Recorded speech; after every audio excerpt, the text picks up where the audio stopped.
من استطاع الیہ سبیلا. میں نے فرمایا کہ اللہ کا پہلا سب سے پہلا گھر کون سا ہے؟ مکہ ہے.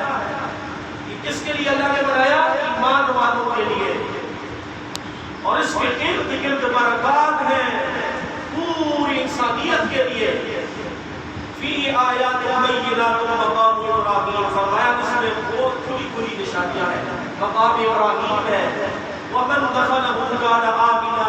سبحان اللہ، اللہ کی محبت کا انداز دیکھیے. اللہ پاک فرماتے ہیں جو میرے گھر میں داخل ہو گیا اس کو امن مل گیا. یعنی وہ مجھ رب العلا کا مہمان ہے. کون کہہ رہے ہیں؟ اللہ کہہ رہے ہیں. پھر ابھی اللہ نے فرمایا حج لوگوں کے لیے، اللہ کی رضا کے لیے حج کرنا کیا ہے؟ فرض ہے. من استطاع الیہ سبیلا، جو طاقت رکھتے ہیں. شروع میں بتا دیا جس کے پاس اتنا خرچہ موجود ہے وہاں آنے جانے کا. پھر فرمایا جس شخص پر حج فرض ہے اس کے باوجود وہ حج نہیں کرتا.